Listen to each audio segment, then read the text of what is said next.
10 taon na ang nakakaraan mula nang mangyari ang araw na hinding-hindi ko makakalimutan sa buong buhay ko. Ako nga pala si Lexa, ang nag-iisang anak ng isang kilalang business tycoon na si Charles Emerson. Bata pa lamang ako ay naulila na ako sa aking ina. Namatay ito dahil sa panganganak sa akin. Kaya naman makalipas ang 5 taon ay nag-asawang muli ang aking ama. Sa katauhan ni Tita Maureen, isang dalagang ina. Oo, dalagang ina dahil may isa itong anak na babae. Ito ay si Clarissa. Sa una ay mabuti ang pakikitungo ng mga ito sa akin. Masaya pa nga ako dahil halos kasing edad ko lamang si Clarissa. Ang pakiramdam ko ay may instant sister na ako. Ngunit nagkamali pala ako. Habang kami ay lumalaki at nagdadalaga, ay unti-unti kong natutuklasan ang masama nilang motibo sa aming ama. Pinamulat sa akin ni Daddy na ituring kong parang tunay na kapatid si Clarissa, na ganoon naman ang aking ginawa, kahit pa napapansin kong parang may mali sa pinapakita nilang mag-ina. Hindi ko na lamang iyon, kahit pa napapansin kong parang may mali sa pinapakita nilang mag-ina, ngunit hindi ko na lamang iyon iniintindi. Sapagkat nakikita kong masaya si Daddy sa pamilyang meron kami ng mga panahon na yon. Hanggang sa nagdalaga na nga kami at nagkanobyo ako sa katauhan ni Lincoln. Classmate ko siya noong college at magkasosyo ang pamilya namin sa negosyo, kaya naman talagang hindi na kami iba sa isa't isa. Matagal niya na akong nililigawan bago ko pa siya sagutin. Oo, siya ang una kong nobyo at gusto ko sana na siya na rin ang panghabang buhay na makakasama ko. Isang araw, nasa isang coffee shop ako nang bigla na lamang may lumapit na crew sa akin. Ma'am, excuse me po, may nagpapabigay po sa inyo. Wika ng crew sa akin. Sabay abot ng isang slice ng blueberry cheesecake. Nagpalingalinga ako kung sino ang nagpapabigay nito. Kibit balikat na lang ako nang mapagtantong ako na lamang pala ang nag-iisang tao sa coffee shop na iyon. Huli na nang mapagtanto ko na may singsing pala sa loob ng cake. At bago pa nga ako makareact, ay nasa harapan ko na si Lincoln at nag-propose siya sa akin. Hey honey, will you marry me? Nakangiting sabi nito sa akin. Sandali akong natigilan dahil sa sobrang pagkabigla. At nang makabawi ay agad akong sumagot ng, Yes son, I will marry you. Sabay yakap sa pinakamamahal kong lalaki. Nang araw ding iyon, ay pinaalam namin sa aming mga magulang ang plano naming pagpapakasal. Wala naman silang naging tutol doon. Isang linggo, bago ang aming kasal, ay binigyan ako ni Clarissa ng bridal shower at ito ay ginanap sa isang hotel. Inimbitahan niya ang mga kaibigan ko. Natuwa naman ako kasi kahit marami kaming hindi pagkakaintindihan ni Clarissa, ay suportado niya ako sa bagong journey ng aking buhay. Iba't ibang naughty gifts ang tatanggap ko ng gabing iyon. Lexa, grab some wine dahil sa susunod na mga araw ay Mrs. Ward ka na. Wika ng medyo tipsy kong kaibigan. Oo nga sis, hero, get some drinks. Sabay abot sa akin ni Clarissa ng baso ng champagne. Go, drink it. For girls only. Sigaw nito habang nagkakasiyahan sa loob ng isang unit ng hotel. Nakaramdam ako ng pagkahilo. At ang mga sumunod na pangyayari ay nakita ko na lamang ang sarili ko na nasa isang kwarto na at walang kahit na anong saplot. Gulong-gulo ako ng mga oras na yon. Hindi ko maintindihan kung bakit ako napunta sa ganoong sitwasyon. Ang tanging natatandaan ko na lamang ay ang champagne na ibinigay sa akin ng stepsister ko. Nasa ganoong ayos ako nang bigla na lamang may nagdoorbell. Dali-dali kong kinuha ang bathrobe na nakakalat sa sahig at itinapi sa aking hubad na katawan at agad na binuksan ang pintuan. Gulat na tumambad sa akin ang buong pagkatao ni Lincoln. Nalaki na lamang ang mga mata nito dahil sa sobrang pagkagulat nang makita ang ayos ko. Nabitawan nito ang bulaklak na sana'y ibibigay niya sa akin. Walang sabi-sabing mabilis itong lumabas ng kwarto at iniwan akong nakatulala at hindi alam kung saan ako magsisimula. Iyak, takot, kaba, at halo-halong emosyon at maraming tanong sa aking isipan na hinahanapan ko ng kasagutan. Ngunit wala akong maisip na kahit isang sagot. Umuwi ako ng bahay upang tanungin si Clarissa about what happened last night. Ngunit nahuli na pala ako. Galit na galit akong sinalubong ng aking daddy. Andun din si Lincoln at matalim na nakatingin sa akin na para bang isa akong kriminal. What do you think you are doing? Ano sa tingin mo ang ginagawa mo? Anong pumasok sa kokote mo ha? Hindi kita pinalaki para maging indecent woman. Ikakasal ka na, Lexa. Bakit mo nagawang lokohin si Lincoln? Galit at dire-diretsong saad ni Dad sa akin. Hindi nila ako binigyan ng pagkakataon na makapagpaliwanag. Hindi na ako magpapakasal sa anak niyo, sir. I'm sorry. Mariing sabi ni Lincoln at dali-dali nang nilisan ng aming bahay. Ni hindi man lamang nito hinayaan na makapagpaliwanag ako. Iyak ako ng iyak hanggang sa marinig ko ang aking stepmom na si Tita Maureen. Ang tawag dyan ay hindi makontento. I told you, Charles. Yang anak mo na yan, may tinatagong baho yan. Narinig kong sabi niya kay Dad at lumapit ako kay Clarissa. Clarissa, nakikiusap ako sa'yo. Tulungan mo akong magpaliwanag kay Lincoln. Naroon ka kagabi, hindi ba? Umiiyak kong pakiusap sa kanya. Oo, pero bakit ko naman gagawin yon? Matagal kong pinagplanuhan ang setup na yon. Tahasan itong sabi sa akin. Anong sabi mo? Sinetap mo ako? Paano mo nagawa sa akin to? Itinuring kitang parang tunay na kapatid. Kahit palagi tayong nag-aaway at hindi magkaintindihan, ni minsan na hindi ko naisip na magawa mong sirain ng ganito ang buhay ko. Walang iya ka. Galit na galit kong sabi sa kanya at saka ko siya sinabunutan. Sa ganoong sitwasyon kami nakita ni Dad at ni Tita Maureen. Charles, tignan mo kung anong ginagawa nitong anak mo. Talo pa ang squatter. Sigaw ni Tita Maureen. Dad, she hates me. Tingnan mo, nagkasugat ako. Sabay pakita ni Clarissa sa braso niya na mayroong kalmot na. What happened to you, Lexa? Parang hindi na ikaw ang anak na pinalaki ko. Galit na sigaw ni Dad sa akin. Dad, please, listen to me. Sinetap lang ako ni Clarissa. Ang lahat ng ito ay kagagawan niya dahil naiinggit siya sa akin. Umiiyak kong sabi. But Dad didn't listen to me.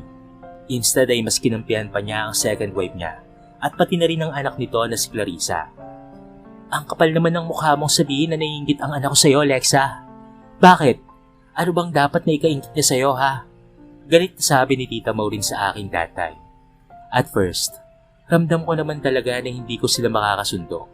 Alam ko rin kung ano ang mga habol nila sa daddy ko. Pero hinayaan ko na lamang yon. Nagbulag-bulagan na lamang ako dahil alam kong kahit anong sabihin ko kay Dad ay hindi niya ako paniniwalaan. May word against their words. Wala akong laban doon. Parang ako ang naging sampid sa sarili kong bahay. That day, I decided to move away para makalimot sa iskandalong napasukan ko. Hindi ko na rin ipinilit ang ginawang pagsisetup sa akin ni Clarissa. Para saan pa ba yun wala namang naniniwala sa akin. At isa pa, ay wala na rin naman sa akin si Lincoln. Umalis ako ng bansa to start over again. Kung papaano, hindi ko alam ng mga panahon na yon. Basta't ang alam ko lamang, ay gusto kong lumayo at makalimot sa bangungot na nangyari sa buhay ko. Lumipas na nga ang mga araw. Nasa Canada na ako that time. At sinusubukang umpisahan muli ang aking buhay nang bigla na lamang may panibagong pagsubok na dumating sa aking buhay. Miss Lexa, are you alright? Tanong ng isa sa mga kasamahan ko sa trabaho. Oo, tama ang narinig nyo. Nagtrabaho ako roon at isa akong receptionist. Matagal ko nang inaplayan ng posisyon na yon sa Canada. Na-postpone lamang nang mag-propose si Lincoln sa akin. Dahil mahal ko siya, ay pansamantala kong kinalimutan ang karir ko. Yes, at pinili ko siya towards my ambition. Dahil mahal na mahal ko siya. Kaya naman nung iniwan niya ako, I have no choice but to grab the opportunity na magbabangon muli sa pagkatao ko. But things doesn't go that way. I found out that I am 1 month pregnant. Things started to falling apart again. Kung kailan nagsisimula na ako ulit, eto na naman ang problema. Nagbunga ang isang gabing hindi ko inaasahan sa buhay ko. Ni hindi ko alam kung sino ang lalaking nakasiping ko noon. Unti-unting pumapatak ang mga luha sa mga mata ko. Gusto kong simigaw sa galit. Pero kahit anong gawin ko, hindi nito mababago ang katotohanang nagdadalang tao na ako. Mabilis na dumaan ang mga araw at buwan. Ngayon ay 10 taong gulang na si Timothy. 10 taon na rin ang nakakaraan nang mangyari ang bangungot sa aking buhay. Hindi ko na sana aalalahanin pa ang lahat ng ito until my dad called me para umuwi ng Pilipinas. For some reason that I know, nang nasa airport na kami going to Philippines, ay bigla na lamang, "Excuse me miss, do you have any other flight next to this flight? Cause I don't want to be with the naughty and spoiled brat kid on the plane." Tanong ng isang lalaki na ang tinutukoy ay ang aking anak na si Timothy. "Excuse me, anong karapatan mong sabihan ng anak ko ng naughty at spoiled brat?" Galit na sita ko sa mayabang na lalaki. Ngumiti lamang ito ng nakakaloko. "I'm sorry but this is the only flight that going to the Philippines today." Sabi ko sa kanya at medyo kunot ang noon ito na para bang disappointed. "Dapat sa mga katulad mo ay bumili ng sariling eroplano. Napaka-presko mo." Inis kong sabi, sabay irap sa kanya. "Daddy!" Patakbong sabi ni Timothy sa lalaki. Sabay yakap niya rito. "What the?" Magmumura pa sana ito nang mapagtantong naroon ako sa harapan niya. "Timothy, come here. How many times I told you na huwag kang lalapit basta-basta sa hindi mo kakilala ha?" Sita ko sa aking anak. "But mom, I think he's my dad. We have the same mole in our forearm." Seryosong saad ni Timothy sa akin. "Oh, come on. Modus niya yan, no? Huwag kang mag-alala, miss. Hindi lang ikaw ang unang beses na naganyan sa akin." Nanginginsulto nitong sabi sa akin. "Excuse me, what are you talking about?" Naiinis kong sagot sa kanya. "What do you want? Money? How much do you need?" Tumatawang sabi nito sa akin. Sa sobrang inis ko, ay nasampal ko na lamang siya bigla. Sabay talikod dahil sa takot na baka balikan ako nito at saktan. Pero hindi naman nangyari ang bagay na yon dahil nakarating naman kami ng Pilipinas ng matiwasay. Until so, Clarissa, kasama si Lincoln. Sila pala ang pinadala ni Dad para sumundo sa amin. "Oh hi, my long lost stepsister." Bati nito sa akin. Hindi pa rin ito nagbabago. Mukha pa rin itong pera at hindi na ako nagtataka pang sila na ni Lincoln dahil alam kong parte yon ng kanyang plano sa akin noon, ang agawin ng lahat sa akin. "Hindi ka naman nagpasabi na may kasama ka pala?" Wika sa akin ito. "Oh my gosh, don't tell me Lexa. Nagpunga na." Hindi na nito'y tinuloy ang sasabihin ng makitang masama na ang tingin ko sa kanya. "Pwede ba Clarissa? Kung mukha akong simulan, umuwi ako ng Pilipinas para kay Dad at hindi para sa'yo. Take it easy sister. Wala naman akong sinasabi Ang tagal mo kasing nawala. Malay ko ba kung sino ang tatay ng batang yan?" Sarkastikong sabi ni Clarissa sa akin. "Oh Han, nandito lang pala kayo." Wika ng lalaking nakasagutan ko sa airport kanina. "Siya ang asawa mo?" Tanong ni Lincoln sa akin at nakita ko namang nagulat si Clarissa. "Sweetheart, kilala mo ba sila?" Tanong ng lalaki sa akin. Hindi. Let's go na sweetheart. Kakain pa tayo sa gustong kainan ni Timothy." Nasabi ko na lamang. "Ma'am, I told you, siya ang daddy ko." Wikang muli ni Timothy sa akin nang makitang bumalik ang lalaking tinawag niyang daddy kanina. Thanks for saving me kanina Nasabi ko na lang sa lalaki. "You owe me 2 times. Nakangiti sabi nito sa akin. "Saan ba kayo? Ihatid ko na kayo sa inyo." Presenta nito sa amin. "By the way, I'm Luke." Pakilala niya sa akin. About what happened kanina sa airport, my apology. I don't mean to offend you. I just did same quiet place lang sana." Hindi pa natatapos sa sasabihin niya, ay nagsalita na nga ako. "It's okay, you're forgiven. And I'm sorry din, dahil maingay ang anak ko. First time niya kasing umuwi ng Pinas Nasabi ko na lamang sa kanya. "By the way, I'm Lexa Emerson." Pagpapakilala ko sa kanya. "Emerson? So ikaw ang nag-iisang anak na Mr. Charles Emerson?" Gulat na tanong niya sa akin. "Unfortunately, yes." Tipid kong ganti sa kanya. Doon ay nag-umpisa na ang aming pagkakaibigan. Tumiretso ako sa bahay namin. And sad to say, hindi naging maganda ang pangyayari. "Hi Lexa, I miss you darling." Salubong sa akin ni Tita Maureen. "Stop acting like you really miss me, Tita. Alam nating dalawa na hindi natin gusto ang isa't isa." Prangka kong sabi sa kanya. "Lexa, Tawag sa akin ni Daddy. Hindi ko alam kung narinig niya ba ang sinabi ko sa kanyang asawa. But it doesn't matter. Nagmano ako sa kanya bilang paggala at inutusan ko rin si Timothy na magmano sa kanyang lolo. Mano po, lolo. Abutin na sana ng anak ko ang kamay ni Dad nang bigla na lamang iiwas niya ito. Lexa, can we talk in private? Uwi ka ni Dad sa akin. Sino ang batang yan? Ang tagal mong nawala tapos babalik ka na meron ka ng bitbit na bata? Hindi ka ba nagsasawang bigyan ng kahihiyan ng pamilya natin? Galit na sabi ni Dad sa akin. Dad, anak ko si Timothy. Apo mo siya. Sabi ko kay Daddy. Wala akong apong bastardo. Hindi ko matatanggap ang batang yan. Marin niyang sabi sa akin. Kung hindi niyo po kayang tagapin ang anak ko, hindi na lang ako pupunta sa kasal ng paborito mong stepdaughter. Baka makasira pa ako sa magandang image ng pamilya mo. Matigas kong sabi sa daddy ko. Tuluyan nang nalaso ng isipan ng daddy ko ni Tita Maureen. I have no choice kung hindi ang muling lumayo. Are you okay? Tanong Lilok sa akin nang minsang tawagin niya ako at yayaing lumabas. Sa tagal ko sa Canada, wala na akong balita sa ibang mga kaibigan ko. Tanging si Luke na lamang ang meron ako ngayon. Yeah, I'm fine. Don't worry about me. Sanay na ako kay Dad. Tugon ko na lamang sa kanya nang maengkwentro ko ang nangyari.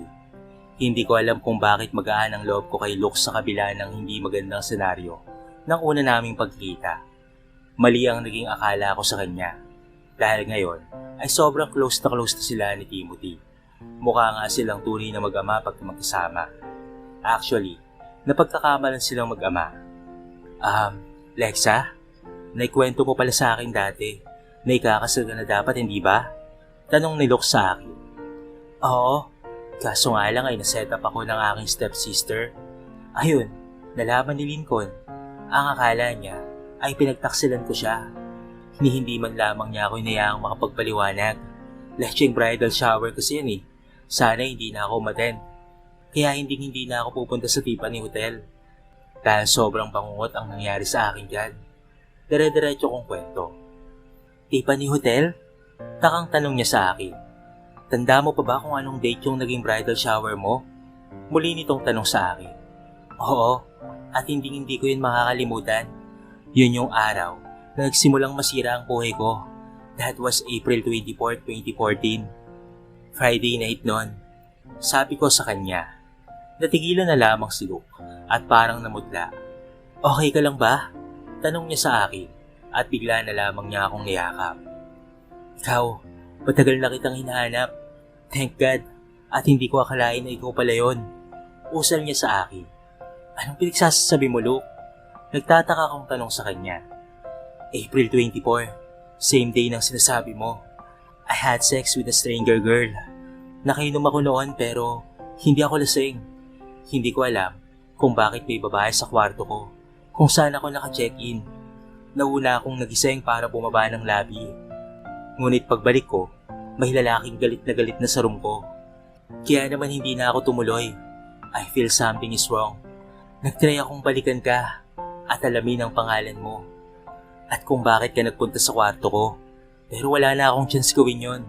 Natakot ako, Alexa. Nalaman kong may impluwensyang tao pala ang dad mo. Patawarin mo sana ako. Tinakot lang kasi ako ni tita mo. Kaya nang malaman ko na pumunta ka ng Canada, ay sinikap kong sundan ka at subaybayan. Kaya totoo ang sinasabi ni Timothy. Alam kong anak ko siya. Patawarin mo sana ako, Lexa. Hindi ka agad ako nakaimik sa sinabi ngayon ni Luke. Dahil ang tanging naisip ko na lamang ng mga sandaling iyon ay walang kasing samaang napangasawa ng daddy ko. Nalaman ko rin na alam na ni Lincoln ang ginawang pagsiset-up sa akin ni Clarissa. Silang tatlo ang magkakasabwat para makuha ang major sales ni dad sa kumpanya. Hindi man legally adopted si Clarissa, magkakaroon pa rin siya ng karapatan sa kumpanya kapag napangasawa niya si Lincoln. Hindi alam ni dad ang lahat ng itulok.